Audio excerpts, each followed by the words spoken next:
इस वीडियो में हम graphical method of solution of a pair of linear equations study करने वाले हैं, यानी कि how do we find the solution using graph. Okay, तो सबसे पहले हम लोग एक कॉन्सेप्ट को समझेंगे कि जब कभी भी हम लोग ग्राफ ड्रॉ करते हैं, हमने इसके प्रीवियस एक्सरसाइज और वीडियो में भी देखा है, तो जब भी हम लोग ग्राफ ड्रॉ करते हैं तो हो सकता है कि जो दोनों लाइंस है वो एक पॉइंट पे इंटरसेक्ट हो, और ये जो पॉइंट जहां पे दोनों पेयर ऑफ लाइंस इंटरसेक्ट हो रही है वो है यूनिक सोल्यूशन, यानी कि वो उसका सोल्यूशन है। वो उसका सोल्यूशन है। यूनिक का मतलब वन, इसका एक ही सोल्यूशन है, one and only one solution. ये तब होता है जब दो लाइंस इंटरसेक्ट होती है। और ये कब होता है, दो लाइंस इंटरसेक्ट कब होती है? तो अगर हम दो लीनियर इक्वेशंस लें, जैसे कि यहाँ पे एक एग्जांपल में दिया गया है, x minus 2y is equal to 0, 3x plus 4y minus 20 is equal to 0। तो मान लो हमारे दो इक्वेशंस ये है, a1x plus b1y plus c1 is equal to 0, ये हमारा पहला इक्वेशन है। a2x plus b2y plus c2 is equal to 0, जहां पर a1 b1 c1 a2 b2 और c2 कोई नंबर्स है, ठीक है, और एक साथ में सभी के सभी जीरो नहीं है, एक दो जीरोस हो सकते हैं। तो अगर हमने सिर्फ a1 और a2 को डिवाइड किया, let's say they are non zero numbers, और b1 और b2 को डिवाइड किया, और अगर ये जो रेशियो है वो इक्वल नहीं है, तब हमें दो इंटरसेक्टिंग लाइंस मिलेगी और उसका एक यूनिक सोल्यूशन है, यानी one and only one solution. तो यही चीज यहाँ पे लिखी गई है, कंपेयर द रेशियोज। जैसे कि यहाँ पर 1 और 3 है, -2 और 4 है, 1/3 is not equal to -2/4, so a1/a2 is not equal to b1/b2। सो इसका ग्राफिकल रिप्रेजेंटेशन होगा कि ये इंटरसेक्टिंग लाइंस है, और एल्जेब्रिक इंटरप्रिटेशन है कि इसका एक ही सोल्यूशन आएगा, और इस किस्म के सोल्यूशन को कहते हैं कंसिस्टेंट। कंसिस्टेंट मतलब इसका सोल्यूशन तो डेफिनेटली आएगा। अच्छा, अगर मान लो कि a1/a2 is equal to b1/b2, ठीक है, तो हमें c1 और c2 को कंपेयर करना चाहिए, और मान लो कि वो c1/c2 से भी इक्वल है। इसका मतलब ये है, जैसे कि ये केस में 2, 3, -9, 4, 6 और -18, so 2/4 is equal to 1/2, right? 3/6 is 1/2, -9/-18 is also 1/2, मतलब a1/a2 is equal to b1/b2 is equal to c1/c2। तो ग्राफिकली ये कोइंसिडेंट लाइंस होगी। इसका मतलब क्या होता है कि अगर हमने इसका ग्राफ ड्रॉ किया, तो जो पहली लाइन है और दूसरी लाइन है वो एक के ऊपर एक होगी। तो लेट्स से ये है हमारी फर्स्ट लाइन, तो हमारी सेकंड लाइन भी वही है जो हमारी फर्स्ट लाइन है। दोनों लाइंस एक के ऊपर एक है, यानी ये लाइन पे कोई भी पॉइंट को ले लो, वो उसका सोल्यूशन है। So there are infinitely many solutions, there are, जो जितने भी पॉइंट्स उस लाइन पे है वो सारे के सारे उसके सॉल्यूशंस हैं। और इस तरह की जो लाइंस है जो एक के ऊपर एक है, they are called coincident lines, मतलब एक ही लाइन है और वही दूसरी लाइन है, ठीक है, एक के ऊपर एक लाइन है, कोइंसिडेंट लाइंस। और ये भी एक कंसिस्टेंट सॉल्यूशन। कंसिस्टेंट का मतलब होता है कि भाई कम से कम सॉल्यूशन तो है, हाँ यहाँ पर तो बहुत सारे सॉल्यूशंस हैं, ठीक। और एक्चुअली ये दोनों लाइंस एक ही लाइन है, यानी कि अगर ये इक्वेशन को मैं 2 मल्टीप्लाई करूं तो मुझे सेकंड इक्वेशन मिलेगा, या सेकंड इक्वेशन को 2 डिवाइड करूं तो फर्स्ट इक्वेशन मिलेगा। So they are one and the same equations, they are one and the same lines.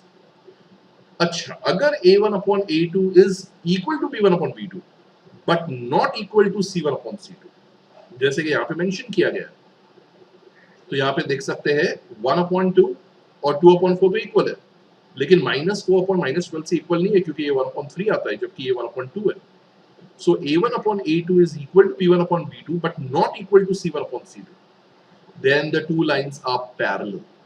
तो ये दोनों लाइंस पैरेलल आएगी, तो ये एक लाइन है और ये दूसरी लाइन है, यानी कि एक भी पॉइंट पे वे लोग कट नहीं करते। देयर इज नो सोल्यूशन, एक भी सोल्यूशन नहीं है। तो पहले वाले में वन सोल्यूशन है, दूसरे वाले में इन्फिनिटली मेनी सोल्यूशंस है, और तीसरे वाले में जीरो सोल्यूशंस है ही नहीं, सोल्यूशन ही नहीं है। तो ये जो थर्ड केस है उसको हम कहेंगे इनकंसिस्टेंट। इनकंसिस्टेंट मतलब ये कैसे हो सकता है, एक भी सोल्यूशन आता ही नहीं है इस पे। तो ये चीजें हमें याद रखनी है, और अब हम सीखेंगे कि किस तरह से अगर एक वर्ड प्रॉब्लम है या एक नॉर्मल प्रॉब्लम है तो उसको किस तरह से सॉल्व करते हैं। सो let us start exercise number 3.2, question number 1। Form the pair of linear equations in the following problems. सबसे पहले हमें लीनियर इक्वेशंस को फॉर्म करना है, बनाना है, and find the solutions graphically, और उसके सॉल्यूशंस तो फाइंड करने हैं। हम लोग ये चैप्टर में अलग अलग मेथड्स देखेंगे सॉल्यूशंस फाइंड करने का, और उसमें से ये एक मेथड है वो है ग्राफिकली। सबसे लॉन्ग कट है ग्राफिकल रिप्रेजेंटेशन, और ये ग्राफिकल मेथड तभी ही यूज करना चाहिए जब कहा गया है कि ग्राफिकली बताओ, वरना दूसरे सॉल्यूशंस काफी फास्ट होते हैं। सो let us start. 10 students of class 10 took part in mathematics quiz. 10 students ने मैथ्स के क्विज में पार्टिसिपेट किया। If the number of girls is 4 more than the number of boys, find the number of boys and the girls who took part in the quiz. तो हम लिख सकते हैं let the number of boys be x and number of girls be y. ठीक है, पहला there are 10 students, तो मतलब है number of boys plus number of girls is 10। ठीक है, और दूसरा इक्वेशन क्या रहेगा, द नंबर ऑफ गर्ल्स यानी कि y, the number of girls is 4 more than the number of boys. मैं तुम्हें एक फॉर्मेट सिखाता हूं, ये जरा अच्छी तरह से समझ भी लेना और कहीं पे लिख लेना। जब कभी भी इज या वॉज या विल भी आएगा तो उसके जगह पे आएगा इक्वल टू। बाय के बाद आने वाला वर्ड यहां पर आएगा, ग्रेटर या बिगर वर्ड होगा तो प्लस आएगा, लेसर या स्मॉलर आएगा तो माइनस आएगा, देन या फ्रॉम के बाद आने वाला कोई भी नंबर यहां पर आएगा। ठीक है, फिर से देखते हैं। द नंबर ऑफ गर्ल्स, तो मैंने y लिखा, इज 4 मोर का मतलब प्लस, 4 यहां पे लिखना चाहिए, यहां पे लिखना चाहिए, बाद में देखते हैं। Then the number of boys, then के बाद आने वाला जो बॉयज है वो आगे आएगा, तो नंबर ऑफ बॉयज x है तो x आगे लिखा तो दिखते जाते 4 पीछे लिखा। तो अगर ऐसा होता 4 less than the number of boys तो x माइनस 4 होता, 4 माइनस x नहीं होता। ठीक है, अब क्योंकि हमें ग्राफिकल रिप्रेजेंटेशन करना है, दोनों में y को आइसोलेट करो, तो यहाँ पे y हो जाएगा प्लस x, उस तरफ गया तो हो जाएगा माइनस x, और यहाँ पे तो y पहले से अलग है। अभी हम टेबल बनाएंगे x y x comma y, x की वैल्यूज अपनी मर्जी से लेके, जैसे 6, दूसरी बार मैं लेता हूँ 4, तीसरी बार लेता हूँ मैं लेट्स से 7। ठीक है, अपनी मर्जी से इस तरह से बनाओ कि भाई ग्राफ के अंदर फिट हो। तो ये मैंने अपनी मर्जी से लिया, y की वैल्यू अपनी मर्जी से नहीं ले सकते, कैलकुलेट करके लिखना है। तो 10 माइनस एक्स है, तो 10 माइनस 6 क्या होता है 4, 10 माइनस 4 क्या होता है 6, 10 माइनस 7 क्या होता है 3। तो हमारे पॉइंट से 6,4, 4,6 एंड 7,3। उसी तरह से y is equal to x plus 4, तो वहां पे भी हम टेबल बना देते हैं। सो x की वैल्यू मैं अपनी मर्जी से लेता हूं, लेट्स से 1, 2 और 3। सो y की वैल्यू है 1 प्लस 4 यानी कि 5, 2 प्लस 4 यानी कि 6, 3 प्लस 4 यानी कि 7। तो 1,5, 2,6, 3,7। अभी हम ग्राफ पे जाएंगे और इस पॉइंट्स को वहां पे प्लॉट करेंगे। तो जो पहला पॉइंट है वो है 6, 4, दूसरा है 4, 6, तो इस तरह से पहले ग्राफ बना लो. 6 4 is over here, 6 on the x-axis, 4 on the y. 4 6 का मतलब 4 on the x-axis and 6 on the y. ठीक है. और हमारा तीसरा पॉइंट क्या था? तीसरा पॉइंट था 7,3. तो 7 on the x-axis, 3 on the y. ये तीनों एक स्ट्रेट लाइन में डेफिनेटली जाएंगे. तो एक लाइन हम ड्रॉ करते जो ये तीनों पॉइंट्स को कवर करे. तो इस तरह से एक लाइन आएगा. इसमें हम ओरिजिनल इक्वेशन लिखेंगे. x plus y is equal to 10. तो यहाँ पे लिख देता हूं मैं x plus y is equal to 10. Now let us make the second line. 1,5, 2, 6 or 3, 7. So 1, 5, 1,5 is over here, 2, 6 and 3,7. तो एक्चुअली देखें 3,7 ऐसा पॉइंट है जो दोनों लाइंस के ऊपर आता है. Now let us drawing the 3 points. तो इस तरह से ये सारी पॉइंट्स जॉइंट होगी और वहां पे हम ओरिजिनल इक्वेशन लिख देंगे y is equal to x plus 4. So y is equal to x plus 4. और ये दोनों जो लाइंस है वो कहां पे इंटरसेक्ट हो रही है? वो यहां पर इंटरसेक्ट हो रही है. वो है 3,7 पे इंटरसेक्ट हो रही है. मुझे यहाँ पे इनके पॉइंट्स के लोकेशंस भी लिख लेने चाहिए, coordinates. So they have intersected at 3,7. तो इसका एक यूनिक सोल्यूशन है. So हम लिख सकते हैं यहाँ पर the two lines intersect at 3,7 मतलब x, y. Therefore, the number of boys is 3 and the number of girls is 7. तो ये दोनों इक्वेशन में सब्स्टिट्यूट करके देख लो, ये दोनों में सब्स्टिट्यूट होता है. यहाँ पर तो देखी गई 3,7 और यहाँ पर भी हमने 3 लिया होता तो ये 7 आता डेफिनेटली. सो इस तरह से हम ग्राफिकली ये इक्वेशन को सॉल्व कर सकते हैं. Let's start the second side. 5 pencils and 7 pens together cost 50 rupees.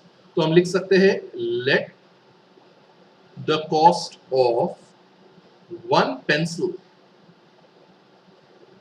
be rupees x and one pen be rupees y.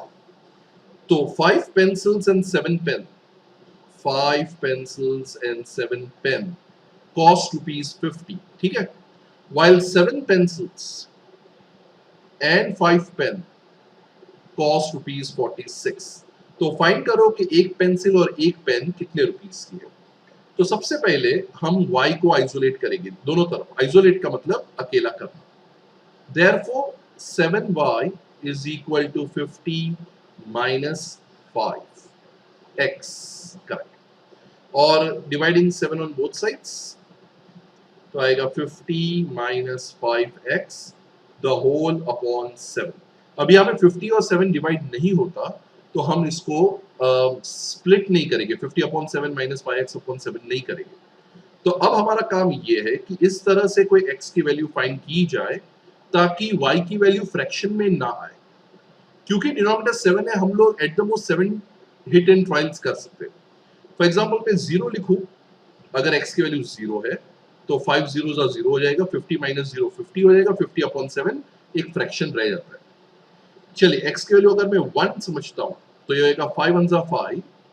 50 minus 5 is 45. 45 upon 7 भी डिवाइड नहीं होता है. अब मैं x की वैल्यू 2 समझता हूं. 5 2 जा 10. 50 minus 10 is 40. 40 upon 7 भी डिवाइड नहीं होता है. 3 समझते हैं. 5 3 जा 15. 50 minus 15 is 35. 35 upon 7 होता है. तो अगर मैं x की वैल्यू 3 समझता हूं तो y की वैल्यू क्या आएगी, जरा मैं एक बार फिर से करके बता दूं. तो y is equal to 50 minus 5 into 3 the whole upon 7 is equal to 50 minus 15 the whole upon 7 which is 35/7 which is 5. तो हम ऐसे ही कोशिश करेंगे कि कोई भी फ्रैक्शन ना आए, क्योंकि ग्राफ पे फ्रैक्शन को रिप्रेजेंट करना मुश्किल होता है, सिवाय के 5.5, 6.5, ये तो फिर भी आसान है, पर अपॉन 7 में डिनोट करना मुश्किल होता है। अब दूसरा नंबर बहुत इजी है, अगर 3 -7 करेंगे, 3 -7 है डिनोमिनेटर, तो 3 -7 करेंगे तो आएगा -4। -4 भी इजीली आंसर देगा, लेट्स सी क्या देता है। ठीक है, तो मैं -4 सब्स्टिट्यूट करता हूँ, सो 5 4s are 20, negative and negative is positive, 50 + 20 is 70 और ये हो जाएगा 10, है ना, नॉन फ्रैक्शनल आंसर है। ओके, 3 + 7 कर देते तो हो जाएगा 10, राइट। तो अब 10 को सब्स्टिट्यूट करेंगे तो क्या आएगा, 10 तो जाएगा 50, 50 - 50 is 0। तो ये हो गया हमारे 3 पॉइंट्स, 3, 5, 4, -4, 10 एंड 10, 0। ठीक है, चलो मैं इसको इरेज कर दूं और अब हम ये सेकंड इक्वेशन के भी 3 सॉल्यूशंस फाइंड करते हैं, 3 पॉइंट्स फाइंड करते हैं। y को अकेला करेंगे इसमें भी, सो 5y = 46 - 7x, therefore y = 46 - 7x the whole upon 5। 46/5 divide नहीं होता, इसके लिए मैं स्प्लिट यहाँ पर भी नहीं करता, तो फिर क्या किया जाए, एक एक करके सब सब्स्टिट्यूट करते हैं, 0 करेंगे तो आएगा 7 0 0, 46 - 0 is 46, 46/5 डिवाइड नहीं होता, 1 लिखता हूँ तो 7 1s are 7, 46 - 7 is 39, 39/5 भी नहीं होता, 2 ट्राई करते हैं, 7 2s are 14, 46 - 14, लास्ट में 2 आ गया तो 5 में नहीं जाएगा, तो ये भी बेकार है। कुछ और ट्राई करते हैं, 3 करते, 7 3s are 21, चलिए 5 तो आया लास्ट में, 25 आया, तो अगर मैं 7 3s are 21 करता हूँ तो क्या होता है देखिए, y = 4x - 7 × 3 the whole upon 5 = 46 - 21 the whole upon 5, it is 25/5 which is 5। सो पहला पॉइंट हमें मिल गया 3, 5। इनफैक्ट यहाँ पे देखो इंटरेस्टिंगली 3, 5 यहाँ पर भी लिखा हुआ है, तो ये हमें बताता है कि दोनों लाइन के ऊपर 3, 5 है, मतलब यही सोल्यूशन है। इनफैक्ट हम लोग को सोल्यूशन मिल भी गया, लेकिन हम पूरी तरह से इसको सॉल्व करके बताएंगे।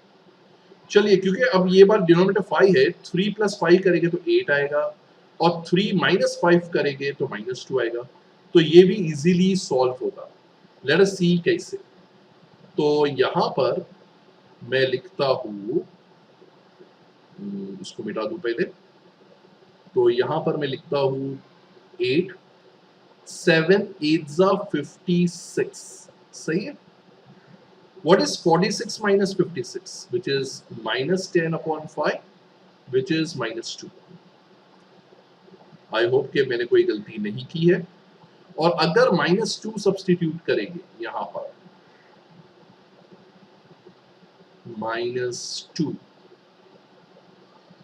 तो 7 2s होता है 14, minus and minus is plus, 6 + 4 is 10, 1 carry, 4 5 6, ये हो जाएगा 12। तो हमारा जो लास्ट पॉइंट है वो है -2, 12। तो अब हम इसको ग्राफ के अंदर रिप्रेजेंट करते हैं, तो सारे पॉइंट्स सही तरह से फिट हो सके, इसलिए ये बार हमने स्केल लिया है 1 सेंटीमीटर = 2 यूनिट्स। ओके, तो सारे के सारे पॉइंट्स इजीली फिट हो जाएंगे। सो लेट अस सी, हमारा पहला पॉइंट है 3, 5। अब 3, 5 किधर है? क्योंकि यहाँ पे 3 मेंशन नहीं है, लेकिन हम समझ सकते हैं 3 यहाँ पर आएगा, 3, 5 इज ओवर हियर, सही है। तो ये है हमारा पहला पॉइंट 3, 5। फिर -4, 10, so -4, 10 will be in the second quadrant, तो ये है -4, 10। और हमारा तीसरा पॉइंट है 10, 0, ये x एक्सिस पे रहेगा, जब सेकंड पार्ट 0 रहेगा तो x एक्सिस, और अगर पहला पार्ट 0 है तो y एक्सिस। अब हम एक स्ट्रेट लाइन बनाएंगे जो ये तीनों पॉइंट से पास हो, ठीक है। तो इस तरह से एक लाइन आएगी और उस लाइन के पास हम लिख दे 5x plus 7y is equal to 50. So 5x plus 7y is equal to 50. 5x plus 7y is equal to 50. चलिए अब हम दूसरी लाइन के तीनों पॉइंट्स को प्लॉट करें। 3,5 तो हमने ऑलरेडी प्लॉट कर दिया है। 8, -2. So 8, -2 will be over here. 8, -2. ठीक है, इनफैक्ट दो पॉइंट्स भी सफिशिएंटली होती है, फिर भी हम एक और पॉइंट ले लेते हैं -2, 12. So -2 on the x-axis, 12 on the y-axis. -2, 12. अब ये जो 3,5 था वो तो पहले से ही था, तो ये तीनों पॉइंट्स को अब हम एक स्ट्रेट लाइन से ज्वाइन करें तो इस तरह से नजर आएगी और ये दोनों लाइंस ऑफ कोर्स 3,5 पे इंटरसेक्ट हुए, तो ये है वो unique solution. 7x 5y 46, 7x plus 5y is equal to 46, ये भी लिखना है हमें और ये है वो यूनिक सॉल्यूशन। सो इसका आंसर रहेगा the cost of one pencil is ₹3 and one pen is ₹5. Why? Because both the lines have intersected at 3,5. The lines, ये पहले लिखना चाहिए था actually. The lines intersect at 3,5 और फिर लिखो therefore the cost of one pencil is 3 and one pen is 5. Question number 2. On comparing the ratios a1 upon a2, b1 upon b2 and c1 upon c2, find out whether the lines representing the following pairs of linear equations intersect at a point, एक point पे intersect होते हैं या are parallel या one and the same lines coincident. So हम पहला equation लेते हैं 5x minus 4y plus 8 is equal to 0. ये है हमारा पहला इक्वेशन और दूसरा इक्वेशन क्या है 7x plus 6y minus 9 is equal to 0. सबसे पहले स्टैंडर्ड फॉर्म में दोनों को लिखता हूँ। सो अगर हम कंपेयर करते हैं तो a1 की वैल्यू आएगी 5, b1 की वैल्यू आएगी -4 और c1 की वैल्यू आएगी 8। ठीक है, ये कोएफिशिएंट्स। उसी तरह से a2 की वैल्यू आएगी 7 यानी x का कोएफिशिएंट, b2 की वैल्यू आएगी +6 और c2 की वैल्यू आएगी -9। नाउ हम लोग सबसे पहले सिर्फ a1 अपॉन a2 और b1 अपॉन b2 फाइंड करके रख लेते हैं। a1 अपॉन a2 क्या होता है 5 अपॉन 7, ठीक है। b1 अपॉन b2 क्या होता है -4 अपॉन 6, जो 2 2s 2 3s, सिंपलेस्ट फॉर्म में लिख लो। क्या ये दोनों इक्वल है? नहीं है, तो हमें c1 अपॉन c2 फाइंड करने की जरूरत भी नहीं है। तो हम लिखेंगे therefore a1 upon a2 is not equal to b1 upon b2. Next line therefore ये दोनों लाइंस एक पॉइंट पे इंटरसेक्ट होते हैं। The lines intersect at a point. So there is a unique solution. Therefore, there is a unique solution. और जब unique solution हो तो वो क्या रहता है, कंसिस्टेंट रहता है कि इनकंसिस्टेंट रहता है? वो रहता है कंसिस्टेंट। तो ये कंसिस्टेंट है। अगर पूछा गया है तो वो भी फाइंड कर लो ये कंसिस्टेंट है या नहीं। तो हमने ऑलरेडी फाइंड करके बता दिया कि ये कंसिस्टेंट है। चलिए सम नंबर 2 करते हैं। 9x plus 3y plus 12 is equal to 0 और दूसरा है 18x plus 6y plus 24 is equal to 0। तो हमारा a1, चलो मैं ऊपर लिख देता हूँ ये बात। a1 क्या है 9, b1 क्या है 3, c1 क्या है 12, a2 क्या है 18। समझ आ रहा है ना? y का जो कोएफिशिएंट है वो b2 आएगा, b2 क्या है 6 और जो कांस्टेंट टर्म है यहाँ पे मैंने 1 नहीं लिखा था, C2 क्या आएगा 24। तो अब हम इनको डिवाइड करके देखेंगे। सो A1 अपॉन A2 होता है 9 अपॉन 18, 9 1 जा 9 2 जा 1 अपॉन 2। ठीक है। B1 अपॉन B2 क्या होता है 3 अपॉन 6, ये भी है 1 अपॉन 2, तो फिर ये बात C1 अपॉन C2 भी चेक कर ले। C1 अपॉन C2 क्या है 12 अपॉन 24, 12 1 जा 12 2 जा 1 अपॉन 2। वाओ, ये तीनों के तीनों इक्वल है, तो हम लिखेंगे therefore A1 upon A2 is equal to B1 upon B2 is equal to C1 upon C2। therefore जब ये तीनों इक्वल रहते तो क्या रहता है, they are one in the same lines, they are consistent, okay, the lines are overlapping, यहाँ पे लिखा है coincident lines, therefore they are coincident lines। Coincident lines मतलब पहली लाइन भी ये है और दूसरी लाइन भी खुद वो ही है। तो कंसिस्टेंट है या इनकंसिस्टेंट? ये consistent. There are infinitely many solutions, there are infinitely many solutions, पूरा लिखना एग्जाम में, and the solution is consistent. Solution is consistent. हालांकि ये पूछा नहीं गया है कि कंसिस्टेंट है नहीं, लेकिन हम पहले से बता देते हैं। यानी ये दोनों लाइंस पे जितने भी पॉइंट्स हैं सबके सब सॉल्यूशंस हैं। ठीक है, आगे बढ़ते, थर्ड क्वेश्चन करते। ये बार मैं इक्वेशन ऊपर लिख देता हूँ। 6x minus 3y plus 10 is equal to 0 और 2x minus y plus 9 is equal to 0। अभी भी ऐसा हो सकता है बहुत लोग नहीं समझ पा रहे हैं कि a1 a2 क्या होता है। तो ये a1 है, ये a2 है, ठीक है, ये b1 है, ये b2 है। अगर कुछ नहीं लिखा तो 1 लिखेंगे हम, कोएफिशिएंट तो 1 होता है। और ये c1 है और ये c2 है। ठीक है, अब तो शायद तुम लोगों को समझ में आने लगा होगा। सो a1 है 6, a2 है 2, b1 है -3, b2 है -1। यहाँ पे कुछ नहीं आने 1। अगर ये y पूरे का पूरे एब्सेंट होता, 2x plus 9 is equal to 0 होता तो हम 0 लिए होते। ठीक, पर इस तरह के सम्स में 0 मेंशन नहीं होगा। 10 और c2 है 9, करेक्ट। सो ये बार चेक करते a1 अपॉन a2 क्या है।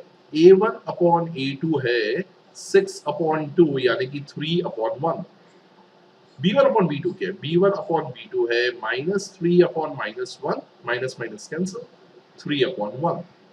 And what about C1 and C2? C1 upon C2 है 10 upon 9 और ये 10 upon 9 ही है। मतलब A1 upon A2 is equal to B1 upon B2, but unfortunately is not equal to C1 upon C2। तो जब ये पर्टिकुलर कंडीशन आएगी तब वो दोनों लाइंस क्या होती है, पैरेलल होती है। The given lines are parallel। ठीक है, मतलब अगर ये एक लाइन है तो दूसरी लाइन ये है, वो लोग इंटरसेक्ट होते ही नहीं। तो क्या ये कंसिस्टेंट है? नहीं, ये कंसिस्टेंट नहीं है। There are no solutions, there are no solutions and they are inconsistent, they are inconsistent. जब आगे के सम से पूछा जाएगा तो ये सब लिखना है। हालांकि ये सब में सिर्फ पैरेलल है, इंटरसेक्टिंग है, वही पूछा गया था। Main question number 3, on comparing the ratios a1 of a2, b1 upon b2, c1 upon c2, find out whether the following pair of linear equations are consistent or inconsistent। सिर्फ इतना ही बताना है। तो इस तरह के सम्स हमने आगे भी किए हैं। तो अब हम क्या करेंगे, हम हर एक सम नहीं करेंगे, हम थोड़े से डिफिकल्ट टाइप के सम्स करेंगे। So let me do the last 3 sums, okay. मैं चाहूंगा कि तुम लोग पहले 2 सम्स भी करो ऑन योर ओन। अगर तुम ये लास्ट 3 सम्स तो कर सकते हो तो पहले 2 तो डेफिनेटली कर सकते हो, ठीक है। So let us start with sum number 3. 3 upon 2x plus 5 upon 3y is equal to 7। तो a1 की वैल्यू क्या रहेगी, 3 upon 2। b1 की वैल्यू क्या रहेगी, 5 upon 3। लेकिन c1 की वैल्यू क्या रहेगी, ये इंटरेस्टिंग है। देखिए उस तरफ 0 होना चाहिए, तो 7 को भी यहाँ पे ले लो, So 3 upon 2x plus 5 upon 3y minus 7 is equal to 0. तो C1 की वैल्यू रहेगी -7. Remember A1x plus B1y plus C1 is equal to 0. तो यहाँ पे C1 खुद है -7. ठीक है, चलिए तो उसी तरह से हम सेकेंड भी देख लेते हैं. दूसरा इक्वेशन है 9x minus 10y is equal to 14. तो 14 को भी यहाँ पे ले लो. So 9x minus 10y minus 14 is equal to 0. ये पहले दो इक्वेशन समझ में भी वैसा ही करना है. 5 को इस तरफ लेना है, 7 को इस तरफ लेना है. ठीक है, तो you can try that on your own. So A2 क्या है 9, B2 क्या है -10, C2 क्या है -14. इसलिए मैं ज्यादा कहीं डिफिकल्ट सम कर रहा हूँ. चलिए, so A1 upon A2, let us find it out. A1 upon A2 is equal to 3 upon 2 divided by 9, है ना, is equal to 3 upon 2. Divide को मल्टीप्लाई कर दो और ये 9 यानी 9 upon 1 का रेसिप्रोकल कर दो तो 1 upon 9 हो जाएगा. 3 1s are 3 3s are, तो 1 over 2 3s are 6. तो A1 upon A2 मिला 1 upon 6. What about B1 upon B2? B1 upon B2 is equal to 5 upon 3 divided by -10 upon 1. तो क्या आएगा 5 upon 3 multiplied by, माइनस को ऊपर ही रखते हैं, 1 और 10 इंटरचेंज हो जाएगी. 5 1s are 5 2s are, और ये बार हमें मिलता है -1 upon 6. क्या पिछली बार भी -1 upon 6 था? नहीं, ये बार है -1 upon 6. यानी कि क्या ये A1 upon A2 is equal to B1 upon B2? नहीं, तो फिर C1 upon C2 तो देखना भी नहीं. So A1 upon A2 is not equal to B1 upon B2. मतलब the two lines are intersecting. Therefore, they are intersecting lines. Intersecting lines. हम इसी लाइंस के ही सॉल्यूशंस फाइंड कर सकते हैं. तो क्या ये कंसिस्टेंट है या इनकंसिस्टेंट है? क्वेश्चन तो ये है ना. सो दे आर कंसिस्टेंट. दे का मतलब लाइंस या equations are consistent because there is a unique solution. There is a unique solution. चलिए, तो अब हम बढ़ेंगे सम नंबर 4 की तरफ. Fourth some, 5x minus 3y is 11, minus 10x plus 6y is equal to minus 22. So पहले वाले में हम 11 को इस तरफ लेंगे तो क्या हो जाएगा 5x minus 3y minus 11 is equal to 0, minus 10x plus 6y minus 22 इस तरफ आएगा तो plus 22 is equal to 0. So अब हम लिखेंगे सारे A1 A2 की values. A1 is 5 while A2 is -10. B1 is -3, B2 is 6, C1 is -11, C2 is 22. ऊपर से ही देख लो तो पता चल जाएगा कि तीनों के तीनों -1/2 आने वाले. तो A1 upon A2 is equal to 5 over -10 is -1/2. B1 upon B2 is -3 upon 6. 3 1s are 3 2s are. Minus को हमेशा बीच में या ऊपर लिखना चाहिए. और उसी तरह से C1 upon C2 is -11 upon 22, which is also -1/2. जब तीनों के तीनों इक्वल है यानी कि A1 upon A2 is equal to B1 upon B2 is equal to C1 upon C2. मतलब एक ही इक्वेशन है, दोनों दो अलग अलग इक्वेशंस है ही नहीं. मतलब infinitely many solutions, यानी कि they are overlapping lines.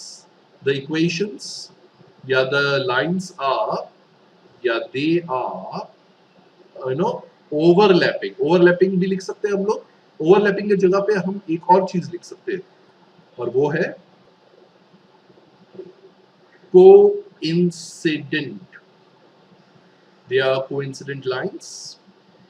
यानी there are infinitely many solutions. So solution है तो सही ना, नहीं है ऐसा तो नहीं है.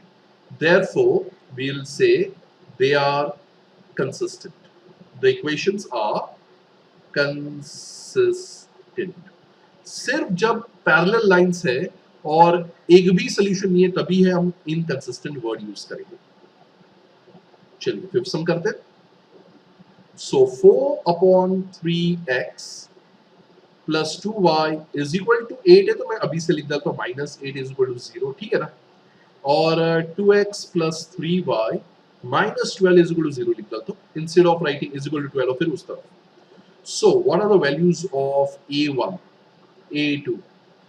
a1 है 4/3, a2 है 2, b1 क्या है 2, b2 है 3, c1 है -8, c2 है -12।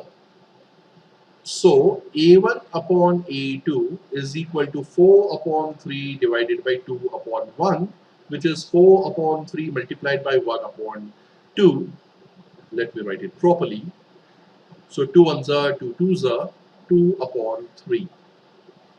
फिर b1 upon b2, ये तो straightforward 2/3 है, nice. c1 upon c2 is -8 upon -12, minus minus cancel, 4 twos are 4 threes are 2/3। ये बार भी हमको मिल रहा है a1 upon a2 is equal to b1 upon b2 is equal to c1 upon c2, यानी कि the given lines are coincident, are overlapping भी लिख सकते हैं, coincident, therefore there are infinitely many solutions, therefore the equations are consistent. The equations are consistent.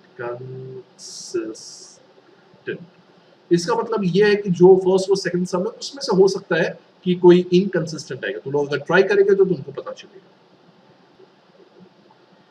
Main question number 4, which of the following pairs of linear equations are consistent or inconsistent?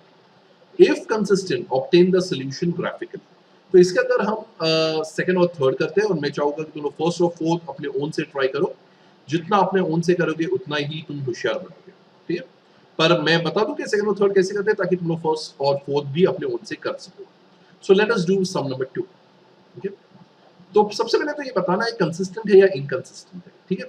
तो second सम इस तरह से आएगा, x minus y minus 8 is equal to 0, right. और दूसरा आएगा 3x minus 3y plus 16 उस तरफ भी आएगा, तो minus 16 is equal to 0. So a1 की वैल्यू आएगी 1, क्योंकि यहाँ पे 1 लिखा हुआ है, यहाँ पे -1 है, तो b1 की वैल्यू आएगी -1 और c1 की वैल्यू आएगी -8। रिमेंबर यहाँ पे 8 था, मैंने उसको लेफ्ट साइड ले लिया। और उसी तरह से a2 की वैल्यू आएगी 3, b2 की वैल्यू आएगी 3 या -3 रादर, और c2 की वैल्यू आएगी -16। So let us do a1 upon a2 is equal to 1 upon 3. b1 upon b2 is -1 upon -3, which is also 1 upon 3. And c1 upon c2 is -8 upon -16. तो यहाँ पर आता है 1 upon 2, not 12, 2, 1 upon 2. So we can say that पहले दो equal है लेकिन तीसरे से इक्वल नहीं है, मतलब ये दो लाइंस पैरेलल है। Therefore a1 upon a2 is equal to b1 upon b2 but not equal to c1 upon c2. Therefore the given lines are parallel. Given lines are parallel. Therefore the equations are inconsistent. Inconsistent. तो अगर inconsistent है तो इसका graph बनाने की जरूरत है ही नहीं, ठीक है। तो फिर चलो यहाँ पे तो कोई ग्राफ बना ही नहीं, तो let's try sum number 3। So sum number 3 है 2x plus y minus 6 is equal to 0 और 4x minus 2y minus 4 is equal to 0। अगर ओरली भी कर लेगा तो आएगा 1/2 minus 1/2। यस, ये कंसिस्टेंट रहेगा, क्योंकि यहाँ पर a1 upon a2 is not equal to b1 upon b2। तो अगर ये भी कंसिस्टेंट नहीं होता तो हम कोई और सम किए होते, ठीक है। तो मुझे लगता है यहाँ पे इंटरसेक्टिंग लाइंस आएंगी। a1 upon a2 is 2 upon 4 is equal to 1 upon 2. b1 upon b2 is 1 upon minus 2, which is minus 1 upon 2. Let me write it properly. Minus 1 upon 2. तो C1 upon C2 करने की भी जरूरत नहीं है. Therefore, A1 upon A2 is not equal to B1 upon B2. Therefore, the given lines are intersecting. The given lines are intersecting. Intersecting lines. यानी unique solution. Unique solution का मतलब है एक ही पॉइंट पे इंटरसेक्ट करेंगे. One solution. Therefore, the equations are consistent. The equations are consistent.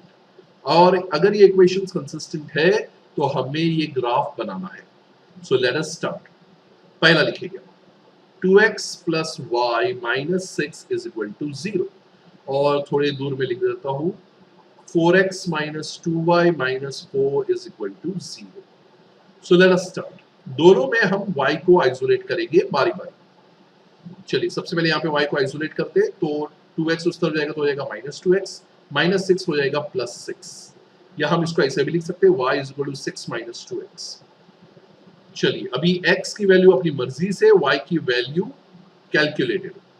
तो अगर मैं x की वैल्यू लेता हूँ 2, तो 2 2 जा 4 होता है, 2 2 22 नहीं होता है, 2 2 जा 4, 6 minus 4 is 2. तो पहला हो गया 2,2. चलिए दूसरा लेते हैं 0, 2 0 जा 0, 6 minus 0 is 6. और तीसरा हम लेते हैं let's say 4, तो 2 4 जा 8, 6 minus 8 is minus 2. तो अगर 4 लेते हैं 2 4 जा 8, 6 minus 8 is minus 2. 4, minus 2. ठीक है. उसी तरह से हम यहाँ पर भी जरा इक्वेशन बना लेते हैं. ये क्योंकि नेगेटिव 2y है उसको उस तरफ लेके आते हैं. 4x minus 4 is equal to now positive 2y. यानी कि 2y is equal to 4x minus 4. एक ही चीज है. y is equal to 4x upon 2 minus 4 upon 2. 2 1s are 2 2s are 2 1s are 2 2s are. Therefore y is equal to 2x minus 2. अब हम y को isolate कर चुके हैं तो हम x की वैल्यू लेते हैं. लेट्स से x की वैल्यू है 0. तो 2 0 जा 0, 0 minus 2 is minus 2. x की वैल्यू अपनी मर्जी से, y की वैल्यू करो कैलकुलेट. x के जगह पे वो वैल्यू को सब्स्टिट्यूट करो और y की वैल्यू फाइंड करो. अगर तुम्हें ऐसा ओरली नहीं जमता है तो साइड पे लिख के करो. ठीक है. जैसे मैं साइड पे लिख के करके बताता हूँ. सो 2x minus 2. लेट्स से मैं x की वैल्यू लेता हूँ 2. So y is equal to 2 multiplied by 2 minus 2. तो x के यहाँ पे 2 लिया, 2 2 जा 4, 4 minus 2 is 2. तो इस तरह से y की वैल्यू कैलकुलेट करनी है. 2,2. इनफैक्ट 2,2 यहाँ पर भी है, 2,2 यहाँ पर भी है. तो यही इसका सोल्यूशन है. मतलब ये पॉइंट दोनों लाइंस पे लाई करता है और वाला तो फिर दोनों इंटरसेक्ट हुए और यूनिक सोल्यूशन हुआ. और एक ले लेते हैं 4. तो 2 4 जा 8, 8 minus 4 is 6. तो 4,6. जरा ऑब्जर्व करो, यहाँ पे मैंने 2 2 बढ़ाया है तो यहाँ पर पहली बार 4 बढ़ रहा है तो दूसरी बार भी 4 ही बढ़ रहा है. अगर हम 0 से 2 और 2 से 4 जाएंगे तो 0 से 2 जाएंगे तो 6 से 2 गया तो -4 हुआ और 2 minus 4 करेंगे तो -2 आता है. यानी कि एक तरह से हम इस तरह से भी कैलकुलेट कर सकते हैं कि हमने ये सारे नंबर्स सही तौर पे लिखे हैं या नहीं. अब हम इन सभी नंबर्स को ग्राफ के ऊपर प्लॉट करें.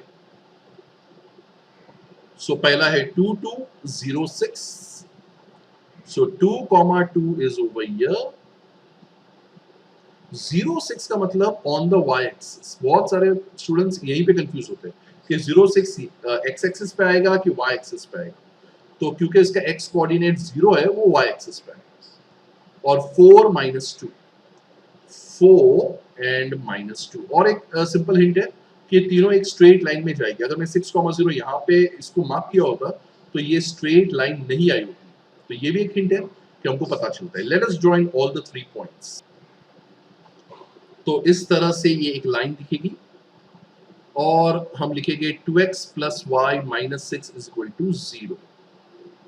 2x plus y minus 6 is equal to 0। चलिए अभी हम दूसरे पॉइंट्स को प्लॉट करें। 0 minus 2, 0 minus 2 is on the y-axis over here, 0 minus 2।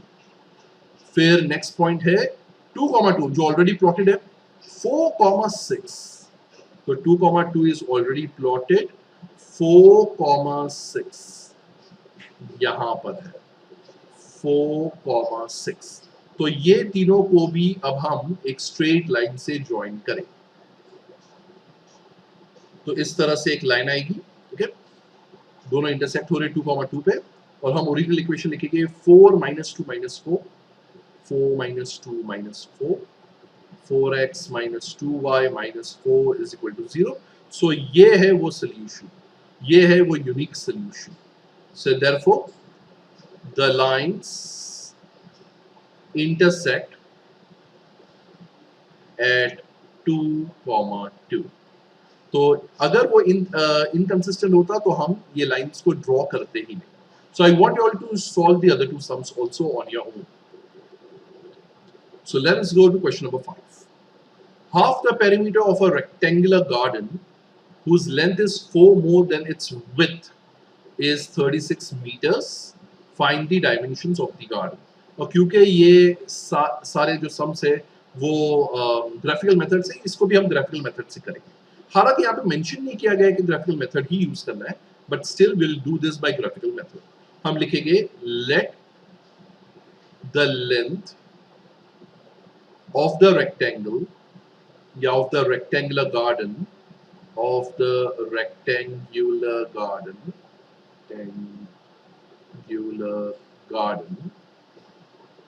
be x meters and width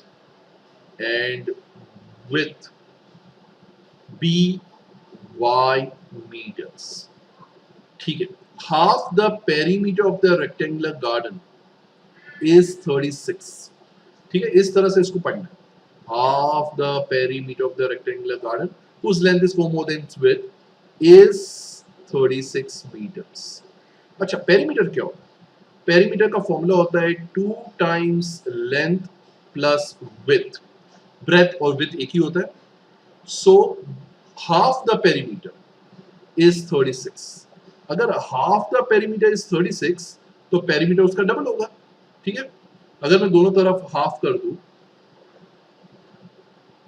तो इस तरह से इक्वेशन आ जाएगा, हाफ द पेरीमीटर इज 36, 2 और 2 कैंसिल हो गया, लेंथ है x और विड्थ है y। तो हमारा पहला इक्वेशन बन गया x प्लस वाई इज 36, और ये हो जाएगा इक्वेशन नंबर 1। दूसरा क्या दिया गया है? दूसरा दिया गया है whose length is 4 more than its width। so length is 4 more than the width।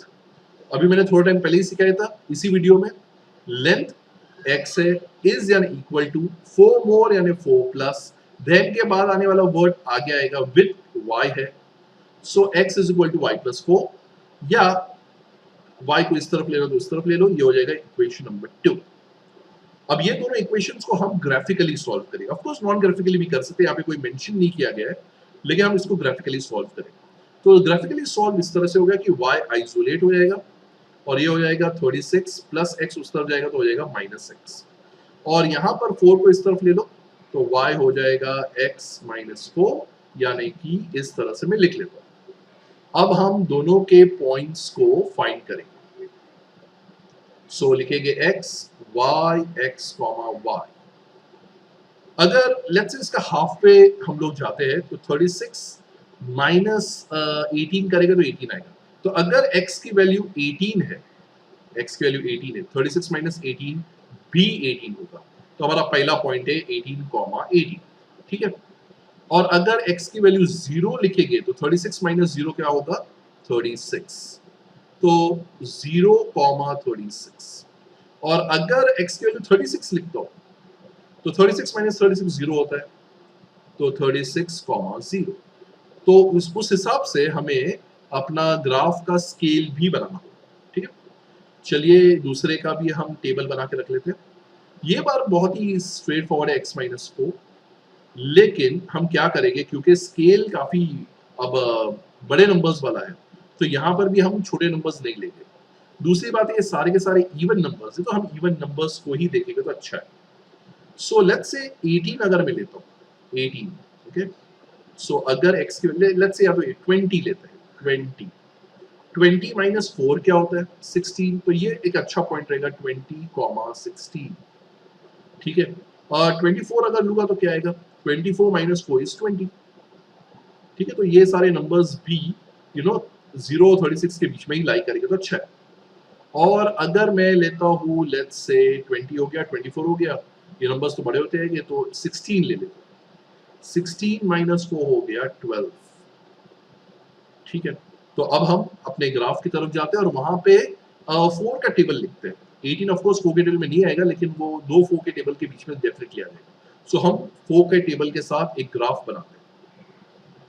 सो इस तरह का ग्राफ लेना है 0, 4, 8, 12, 16, 4 का टेबल में ले रहा हूँ दोनों एक्सेस पे, और यहाँ पे हम लिखेंगे scale on both axes 1 centimetre 0.4 units, okay. चलिए अभी हम पॉइंट्स को प्लॉट करें।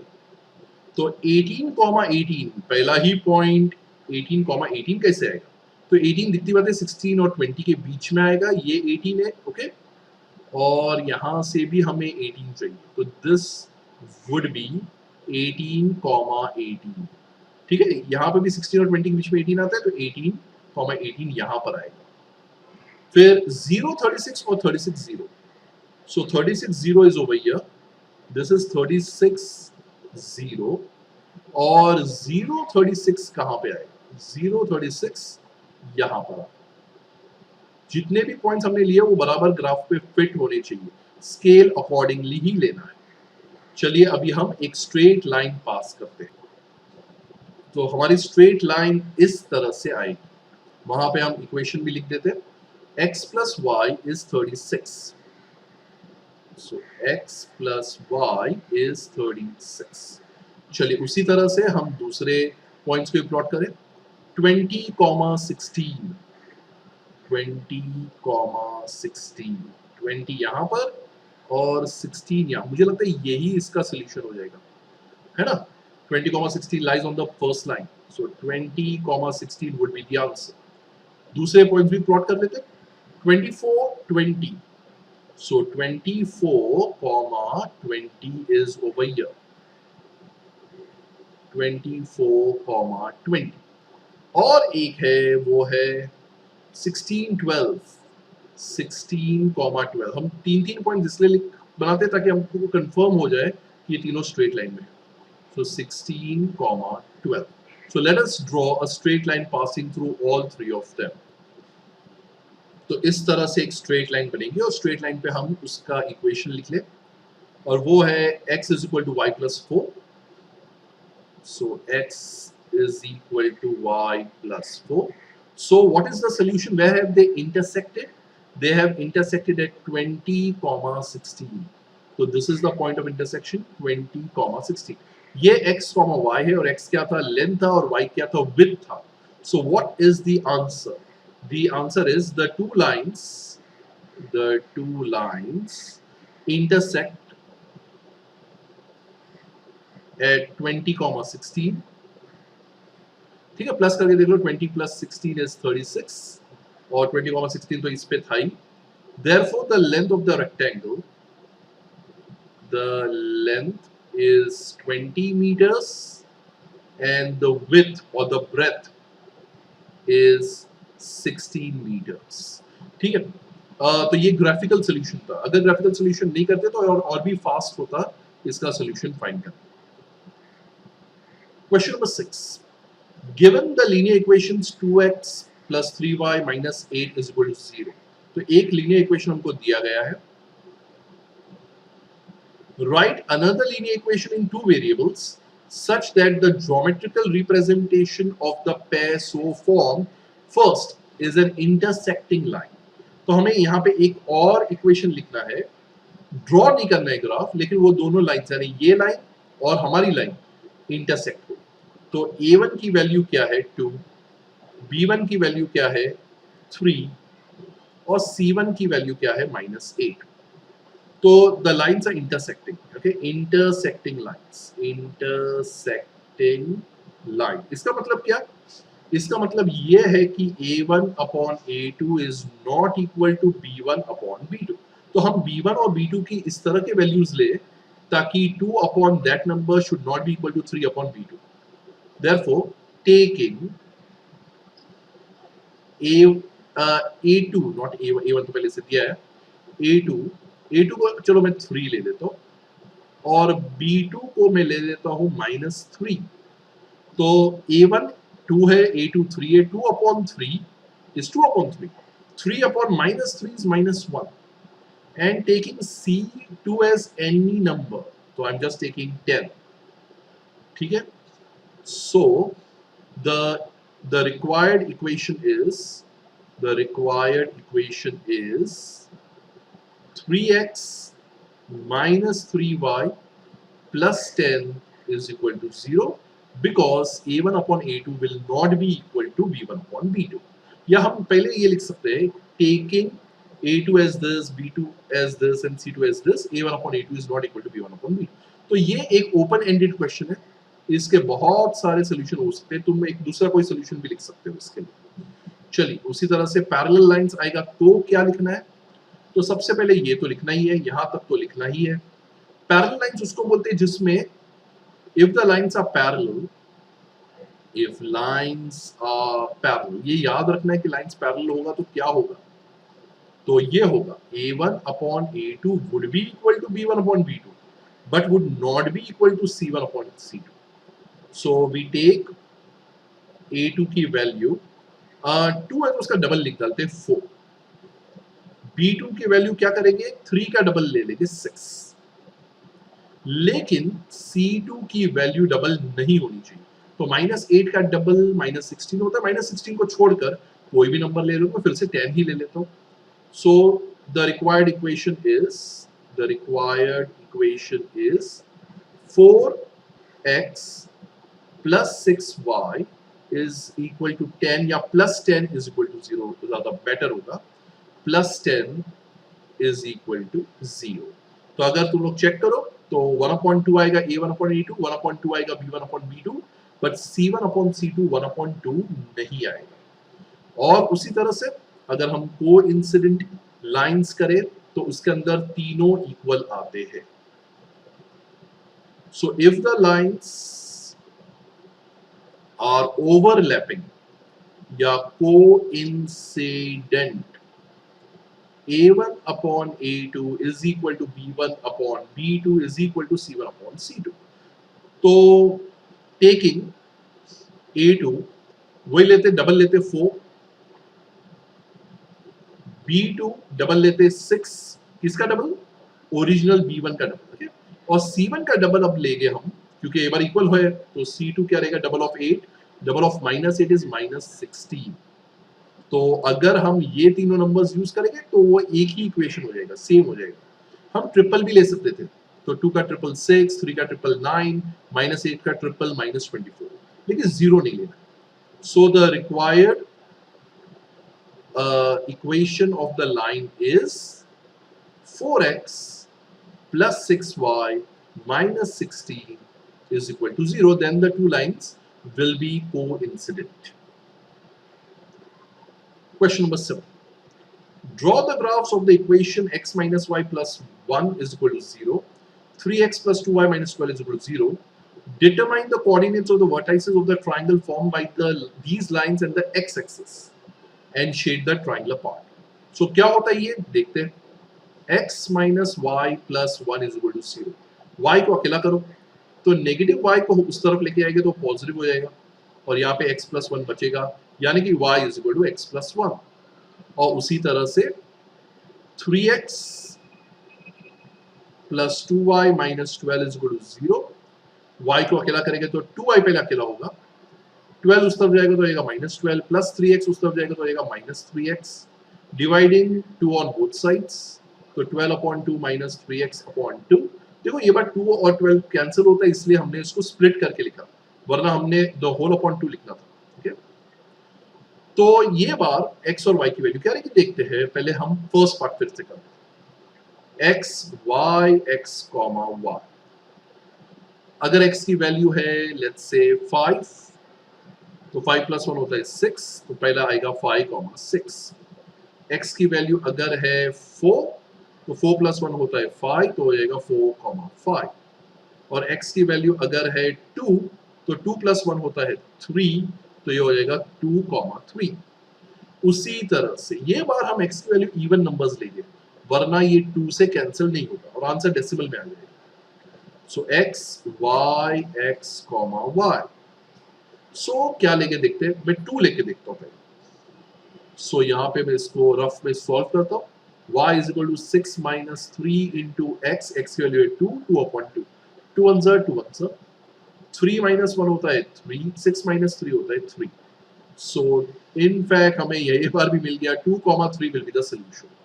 ठीक है, ऐसा जरूरी नहीं कि हर बार मिल जाए, लेकिन चलिए 2 भी एक प्रॉपर नंबर आया और 3 भी एक नॉन डेसिमल नंबर आया।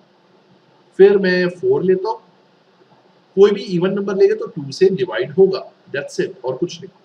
4 लेते हैं, 2 वन ज़ा 2 टू ज़ा, 3 टू ज़ा 6, 6 माइनस 6 इज 0, तो y की वैल्यू कैलकुलेट होके आई 0। तीसरी बार मैं अगर लेता हूं 6, हम देखो बिना पीछे यहाँ पे कैलकुलेट किए कर सकते हैं। 2 का 4 हुआ, 4 का 6 हुआ, 3 का 0 हुआ, यानी 3 कम हुआ, तो ये और 3 कम हो जाएगा और वो हो जाएगा 6 कॉमा माइनस 3। यकीन नहीं आता है मुझ पर, हाँ यकीन नहीं आ रहा है, चलो सॉल्व करके बता देता हूँ मैं। ये बुरी बात है कि यकीन नहीं कर रहे हो। 2 वन ज़ा 2 थ्री ज़ा 3 थ्री ज़ा 9, नेगेटिव 9, 6 माइनस 9 इज माइनस 3। तो ये है वो 3 पॉइंट्स। अब हम जाते हैं ग्राफ की तरफ। पहला पॉइंट है 5 6 और 4 5, 5 6 और 4 5, 5 6 और 4 comma 5, 4 comma 5। What was the third point? 2 comma 3, जो एक्चुअली इंटरसेक्टिंग पॉइंट है, 2 comma 3। So let us join the 3 lines. तो इस तरह से तीनों लाइंस इंटरसेक्ट होगी। उसका इक्वेशन क्या था? x minus y plus 1 is equal to 0। x minus y plus 1 is equal to 0। चलिए अब आगे बढ़ते हैं और दूसरा फाइंड करते हैं। 2,3 ऑलरेडी प्लॉटेड है, 4 0, सो 2,3 इज ऑलरेडी प्लॉटेड। एंड दूसरा क्या था? 4 0 था, या 4 0 6 minus 3, 4 0 is over here and 6 minus 3 would be over here. 6 on the x-axis minus 3 on the y-axis. अगर गलत कर देंगे और यहाँ पर कर देंगे माइनस 6 और 3, तो गलत हो जाएगा, ठीक है। और अब हम ये तीनों को एक स्ट्रेट लाइन से पास करते हैं, तो इस तरह से वो लाइन दिखेगी। लाइन का इक्वेशन में लिख लेते हैं, 3x plus 2y minus 12, 3x plus 2y minus 12 is equal to 0. So where have they intersected? They have intersected at 2, 3. Let us read the question again. Determine the coordinates of the vertices of the triangle formed by these lines and the x-axis and shade the triangular part. तो ये x-axis है, तो कहाँ पे ये intersect हुआ है x-axis पे? एक तो यहाँ पर हुआ है। अगर ये लाइन शॉर्ट है तो इसको लॉन्ग कर दो, -1,0 पे हुआ है। और किधर हुआ है? 4,0 पे हुआ है। और एक ट्राइंगल जो दोनों के इंटरसेक्टिंग पॉइंट से वो है 2,3। तो लेट्स से अगर ये A है, ये पॉइंट B है और ये पॉइंट C है। So these are the 3 vertices. A है 2,3, B है -1,0 और C है 4,0। और बाद में हमें कहा गया है कि इसको शेड भी करना है, ये ट्राइंगल को शेड कर दो। सो ABC ट्राइंगल को हम शेड करेंगे इस तरह से, अच्छी तरह से अनटाइडली शेड नहीं करना। और द पॉइंट ऑफ इंटरसेक्शन ये निकालते हैं हम, the lines intersect at 2,3, so there is a unique solution and this is our answer. अच्छा, इसका अगर ये सब तो हो गया पूरा, इसका एरिया अगर पूछे होते तो इसका जो बेस है BC वो है 5 यूनिट्स, कैसे जरा सोचो। और इसकी जो हाइट है वो है 3 यूनिट्स, और अगर इसका एरिया पूछे होते तो आता half into base into height, और हम इसका एरिया भी फाइंड कर सकते हैं। So that's it for today, see you in the next lecture.